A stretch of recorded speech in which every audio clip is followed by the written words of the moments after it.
There's still a lot of snow here in Brunswick.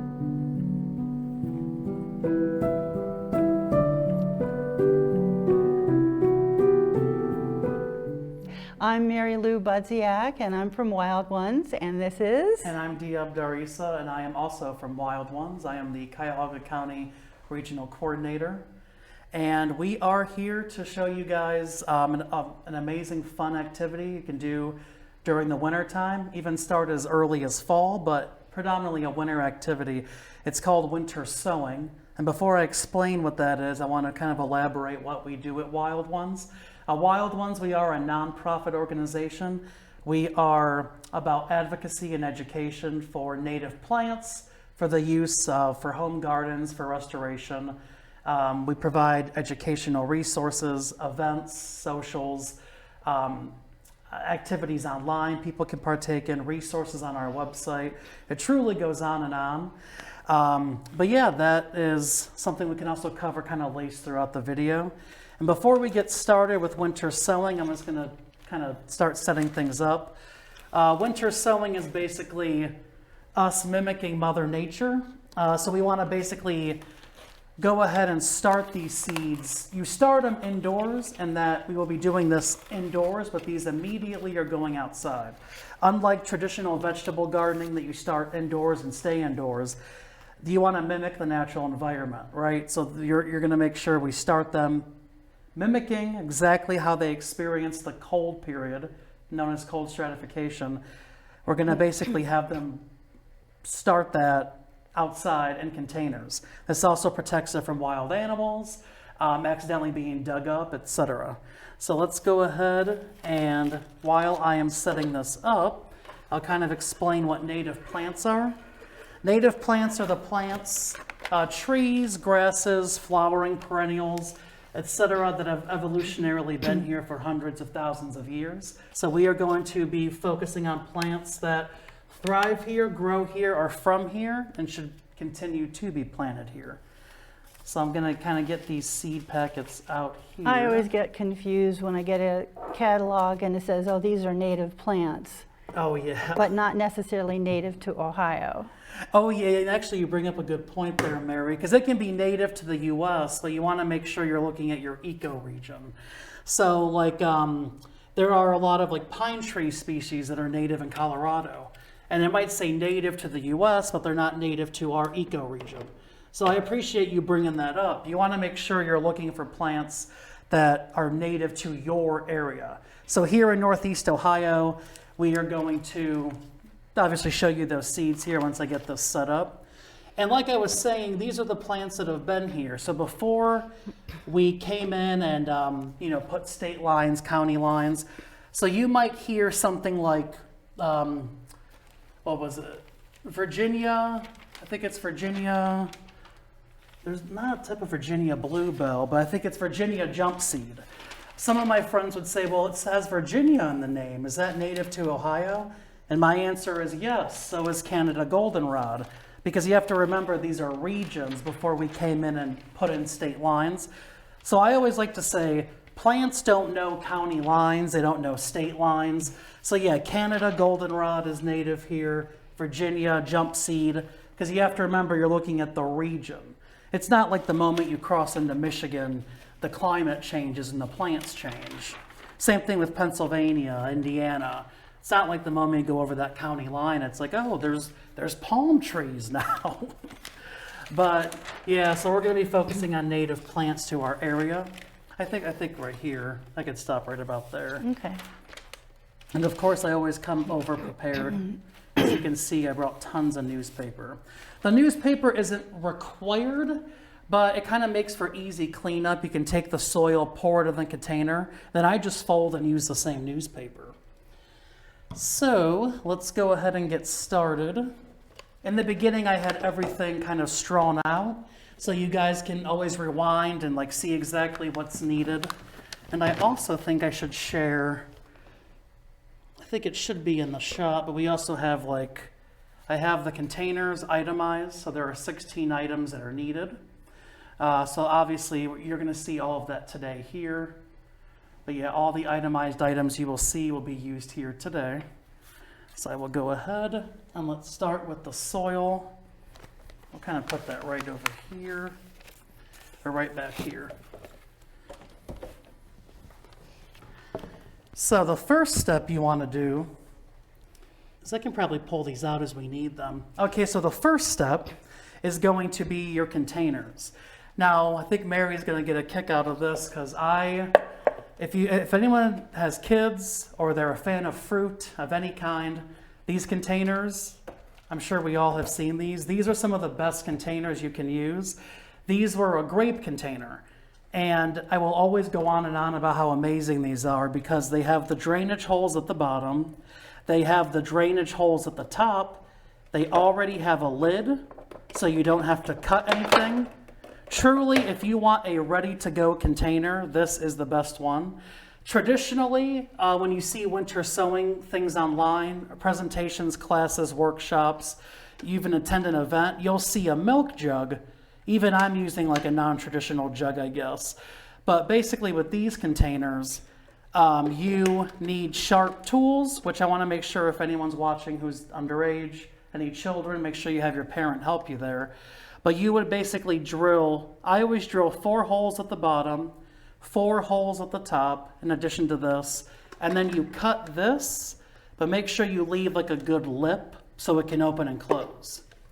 Now, if you're using a milk jug or a water bottle, the two tools you're going to need are scissors and an awl. Again, it's sharp, so be careful.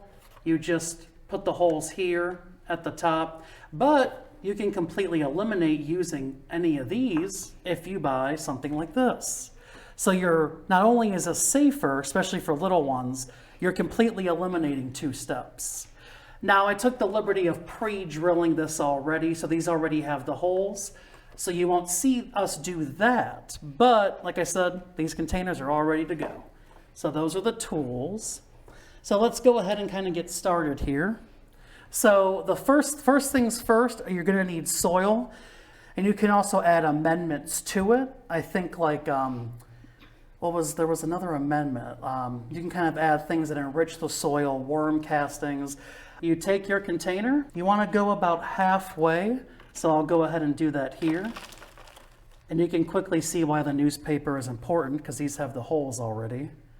And I like to kind of make sure it's aerated. So I kind of like to shake it in there to get some air. Then I'll kind of take my hands, which is super fun for adults and children, and just kind of create like a nice little level, kind of a level surface. You're not compacting it, you're just gently pushing it down. And as long as your hands are dry, you shouldn't really have any mud on there, obviously, so everything should come off nice and clean. So I should fill it halfway? Yeah, I would say when you're gauging it, halfway of the bottom compartment. So yeah, if it goes, I would actually say, you know what, a little over halfway actually. Okay. So yeah, make sure when you are gauging that, you're judging the bottom compartment.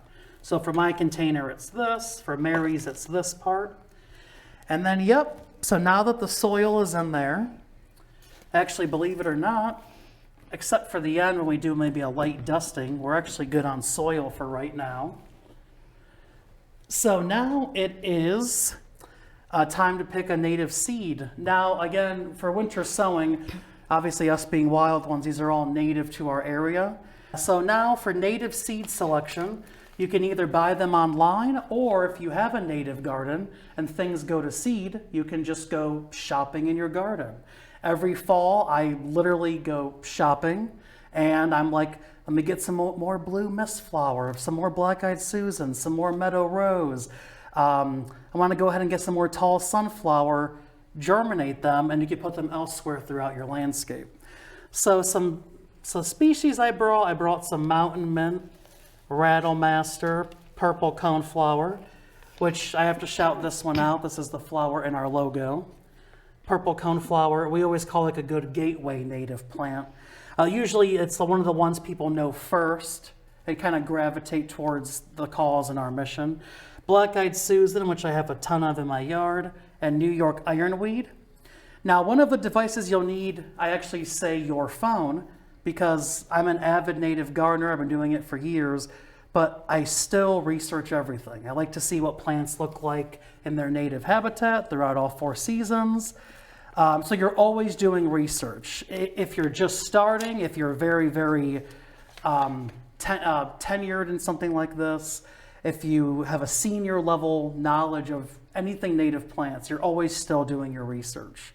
So I'm gonna pick for my container, you can mix and match species. I think I'm gonna localize this to just New York ironweed. So what species were you thinking of, Mary? I'm definitely going for the purple coneflower. Oh, that's a great choice. I think they're beautiful. Actually, it's so cool that we both pick species that are going to be purple. And I'm wearing a purple shirt. I think it's just the mood today. Yep. But yeah, and again, obviously, these are plants that I've worked with in the past, so I know what they look like. But like I said, you might need to pause and make sure you kind of look up what the plant looks like. I always recommend looking it up in all 4 seasons. So what we're doing now is sprinkling it at the top. I like to kind of go in a circular motion and make sure I kind of cover all areas. Some are going to stick to your palm, so I just kind of carefully do that. And now what you could do is you can kind of fold it in, but I like to kind of add a sprinkling on top.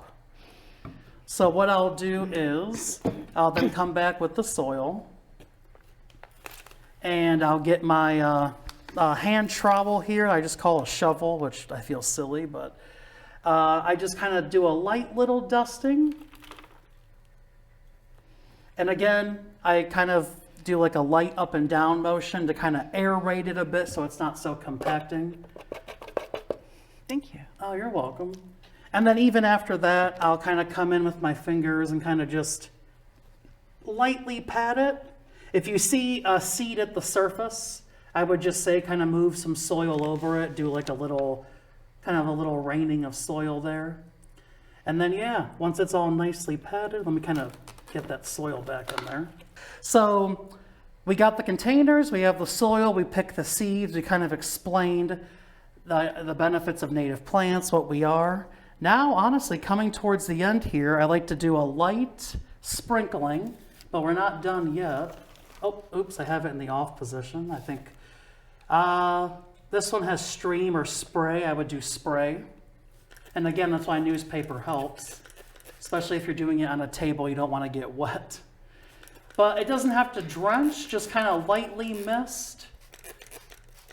Yeah, it's coming. Okay, kind of looked like stream there. Now, in terms of getting the soil and seeds into the container, that concludes that, but then one of the additional fun parts is the labeling, which honestly I kind of caught that I found throughout the years that sometimes I'll label first and then fill, but then sometimes I fill and then label after. So for labeling, you just need a permanent marker, some tape, which for Mary's type of container, you would use tape. Recall that I said these containers snap, so you don't need tape for this.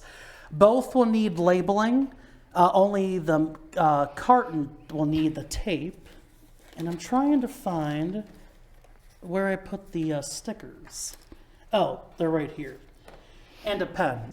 So I think I'll go with the yellow. Maybe you can do the green to match your shirt. I think I'll do New York ironweed right here.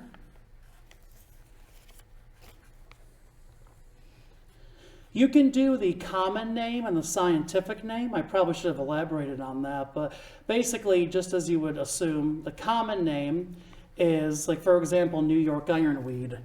A good example is like my meadow rose. The common name is meadow rose, and then the scientific name is Rosa blanda. I just do the common name. And then if you want to put yours under here, and then I'll unpeel them after. Oh, okay. I always recommend writing it while it's still on the paper, giving it time to dry and then unpeeling it. But now recall, these are going outside, so people are going to think, well, isn't that going to get wet and fade off? That's where packing tape comes in. So yep, no, you're right. Unpeel it and put it on the container. Okay. In terms of placement, On that type of container, I would maybe put it like somewhere Down right here, because then you kind of have something to press it into. Oh, okay. And then for this type of container, I was debating, should I do the top or the side? I think right here I'll do the top.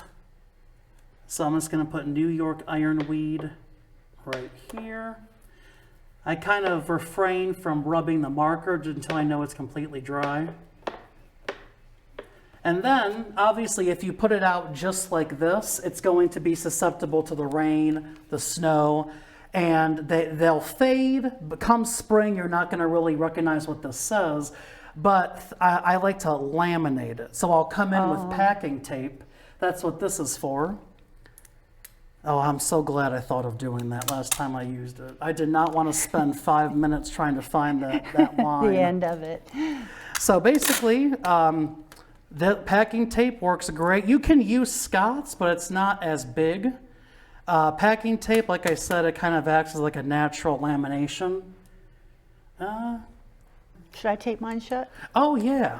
So as you can see, here's the container. Here is the common name of what is inside the container, what we're winter sowing. You're going to come in with your tape right on top to act as a natural lamination. And I just go ahead there and lightly pat it down. The marker is already dry. I always kind of do a few little pats to make sure it's really there. And like I said, this clear packing tape is going to act as a natural lamination. So you should still have this beautiful, vibrant print come springtime. And if you even plan on sowing the same seeds, you can even keep that on there. Or if you want to do something else, just put a new label, new tape, or peel it off. I think it comes off pretty clean. Like I said, especially if you have a good quality container, I highly recommend keeping them season after season. But with this kind of container, I'm going to just refer to this as the grape box container. You can see there is no sealing needed. It already has an open-close lid.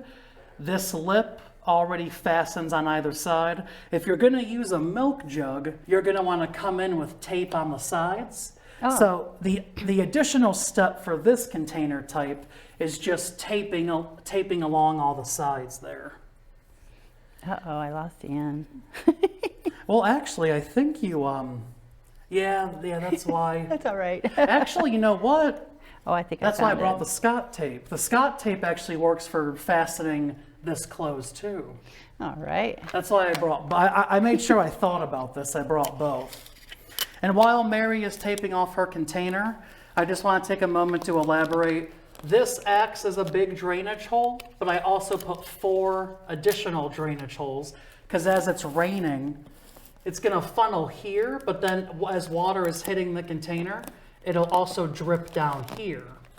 And also, too, if it's sitting in a container or it's on the ground or in your garden where the snow is melting, it'll naturally bottom water itself. So it'll water itself from the holes at the bottom. This already came with it. We drilled them for you with the owl. And as simple as that is, I think we are ready to put these in the ground.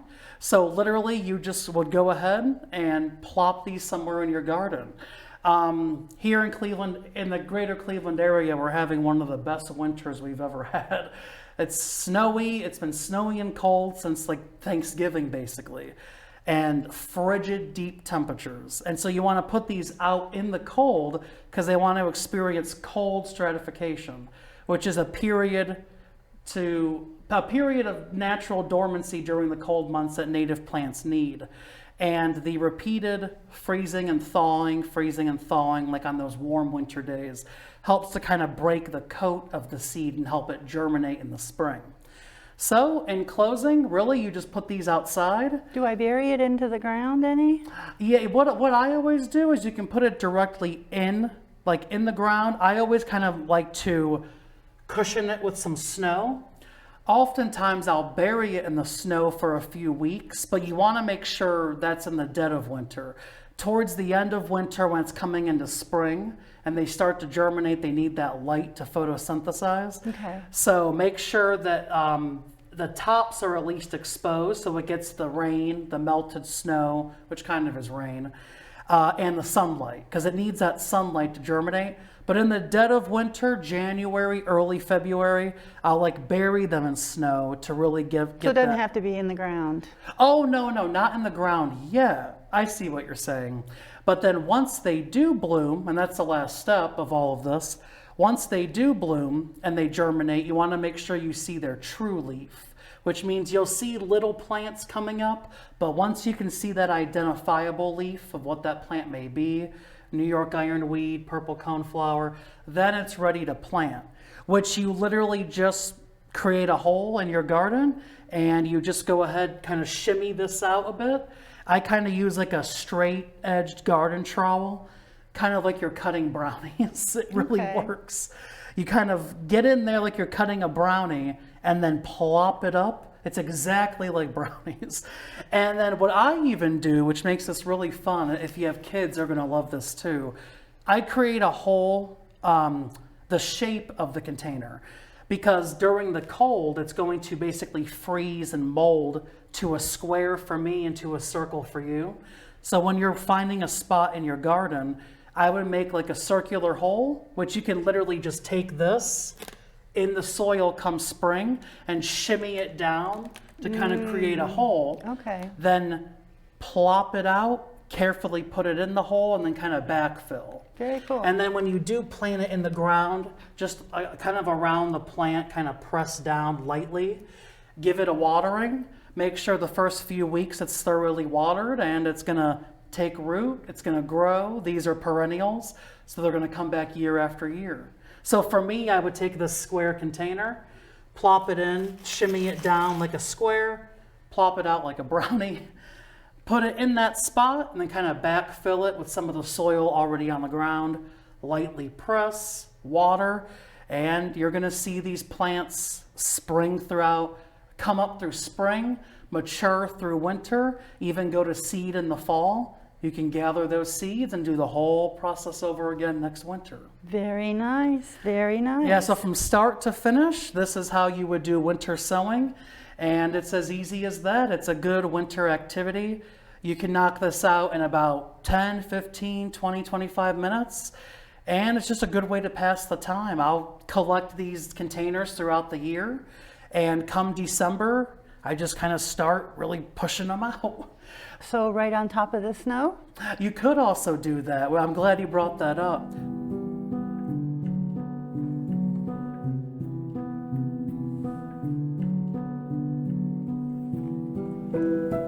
There you are. Well, what's your name? Grace. Grace. Are you going to help us do some winter sowing? Yeah. We're going to plant some seeds in the snow. And all you have to do is take handfuls of seeds and just scatter them all around where you're standing.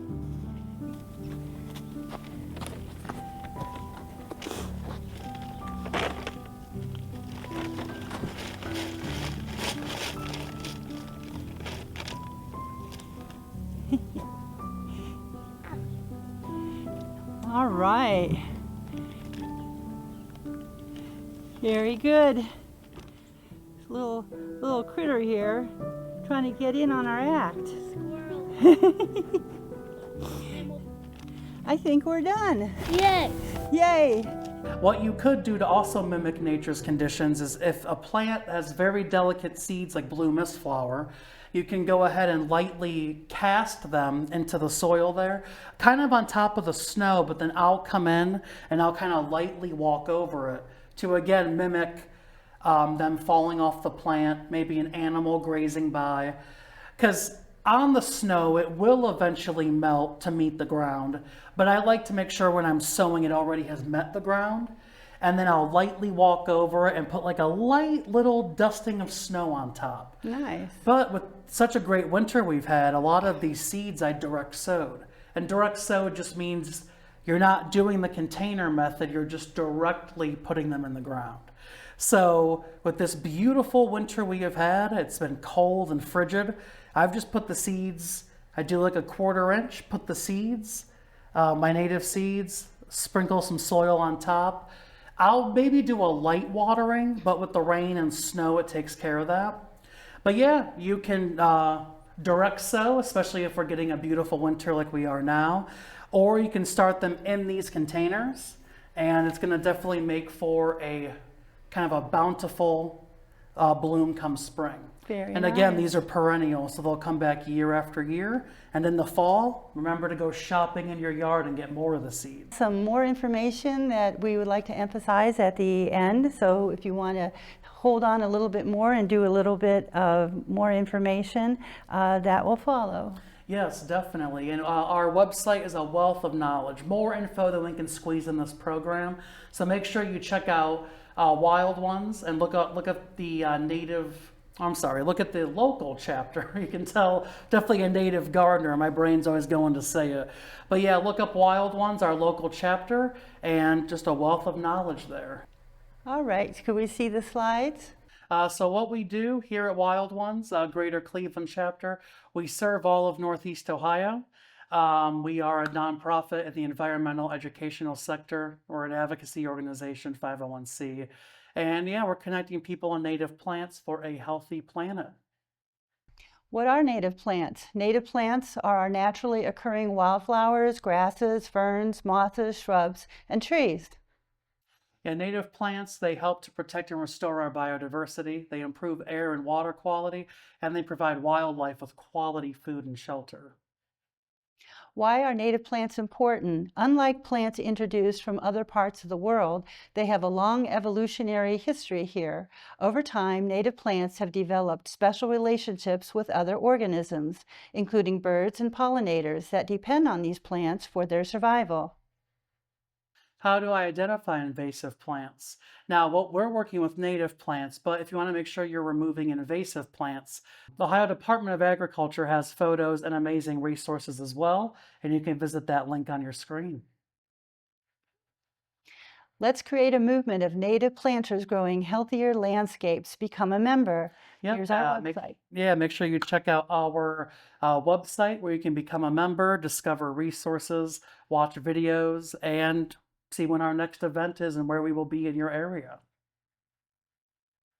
You can also learn more about our chapter on our website. Remember, our chapter consists of individuals who are passionate about native plants, the wildlife they support, and the community around them.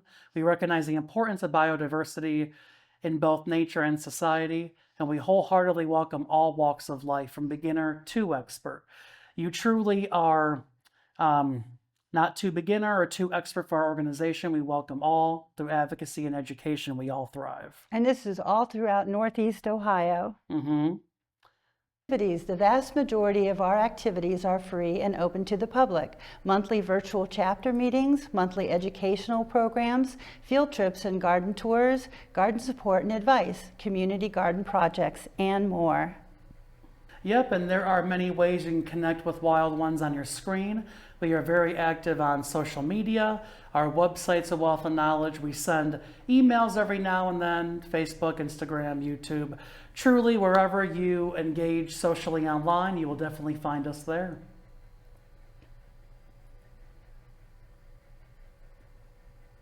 Wild Ones offers a variety of free tools, resources, and events year-round. To continue offering these resources, we need your support. Here are the various annual memberships that we have. Yep, we have household, affiliate, business, and limited student income. The prices there are on your screen, and you can learn more about what a membership entails on our website. And again, there are more resources there on your screen. Again, I am Diab, Dar-Issa, the Cuyahoga County Regional Coordinator. And I'm Mary Lou Budziak, and a special thank you to Brunswick Area Television. Thank you so much. Yes, thank you for having us. We definitely appreciate it.